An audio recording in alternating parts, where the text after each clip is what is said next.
both Sony and Microsoft are going to be shipping their next generation game consoles in holiday 2020 with SSDs rather than hard drives for the first time. By the way, total aside, console gamers, welcome to 2010. It's awesome. You're gonna like it. Oh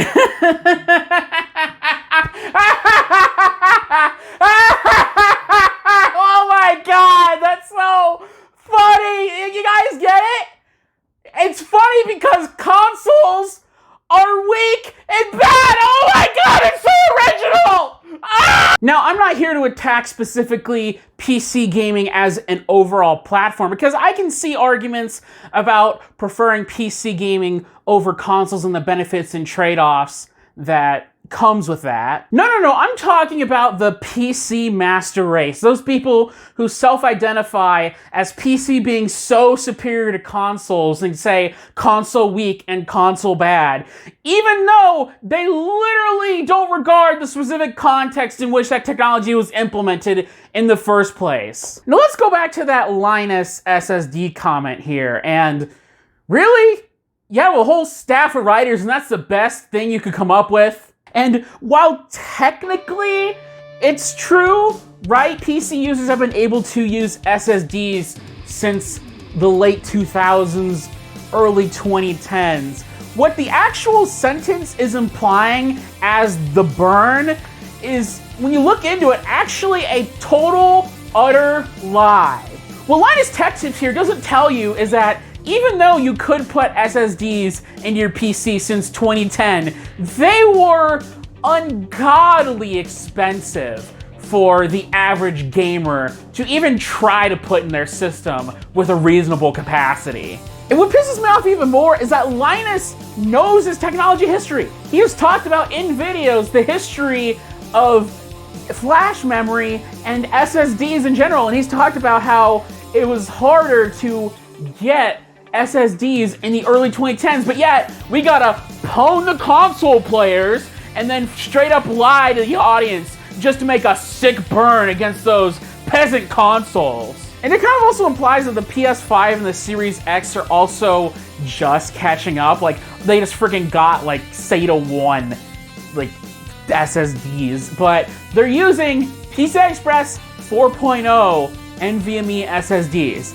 They have been around for less than a year in the PC space. So I don't want to hear any of this crap about, oh, they're just catching up now, when they have drives faster than the vast majority of PC users, including me.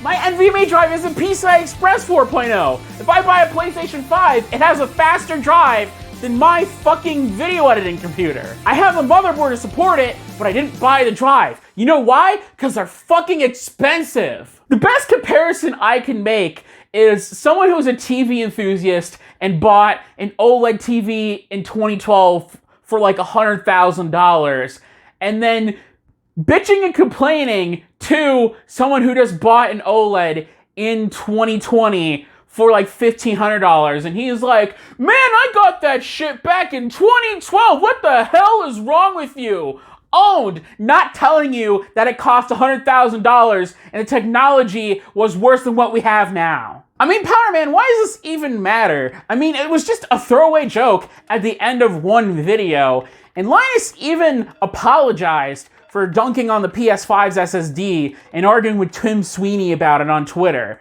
I mean, he made a really good video informing the public about how transformative the PS5's SSD is. Like, why are you going after him specifically? Because while I think Linus Tech Tips in general is pretty good about staying away from the PC master race mindset, I think that comment is perfectly emblematic of the problem that PC master race has caused for the PC industry as a whole. It strips out any of the nuance in the context of the technology that goes into both devices and basically just turns it into a simple, we had this technology first thing as a way to own console owners. Now those are just comments and it's easy to brush them off, but I would make the argument that this PC master race mindset has created a price hike in certain segments of the PC market that shouldn't be there, and the only reason these price hikes are there because of people believing this mindset. Now, I could talk about how absurdly overpriced PC gaming monitors have become in the last couple years, or just the sheer stupidness of RGB, or just how Intel gets away with charging more money for less performance on their CPUs. And they get away with it because, you know, I can spit out more frames per second if you're playing on 1080p low with a Titan RTX. But I've talked about stuff like that previously, and I just want to specifically focus in on the area that matters the most for PC gaming. PC Master Race brainlets love using this argument that they think is gonna stop every argument against them, that PC is better just because it has stronger GPUs. And so they talk about how much more powerful a 2080 Ti is than a PS4. And is it really a bragging right to say that you can buy a more expensive GPU? Like, is that really a bragging right that you can say, I can buy a $1,200 2080 Ti and you can only buy a $200 P? Like, is that really a fucking bragging right to have? I mean, these things are used outside of just gaming, right? They're used for video compression and artificial intelligence and video editing acceleration and et cetera, et cetera. So, yeah, it makes more sense to charge more for them because they are more versatile than a locked box that only does one specific thing.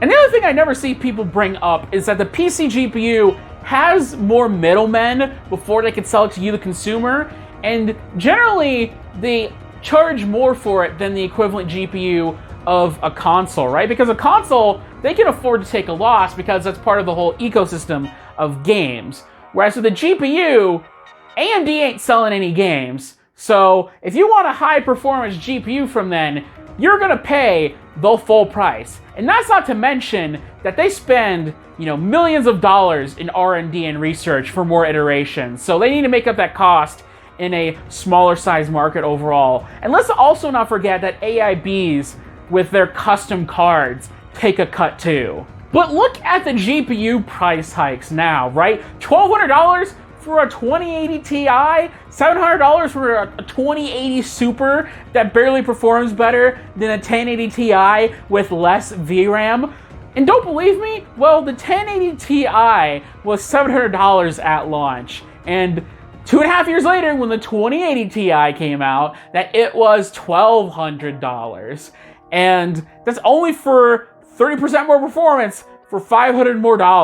Who is buying these fucking ripoffs of graphics cards? Here's a hint. It's not the console users that have no interest in PC gaming jacking up the prices. And it's not the low-end PC users who are buying 1650 Supers and RX 580s who are jacking up the prices. It is the PC Master Race people that always gotta own the consoles and show how much more powerful PCs can be that have basically allowed Nvidia and AMD to fucking overcharge for a lot of graphics cards they shouldn't be. Nvidia wouldn't hike their prices if people weren't willing to buy their shit, or they didn't think people were willing to buy their shit. And that's just it about me ranting about the PC Master Race mindset and how crazy and insane it drives me. So anyways, guys, that's it, and have a good day.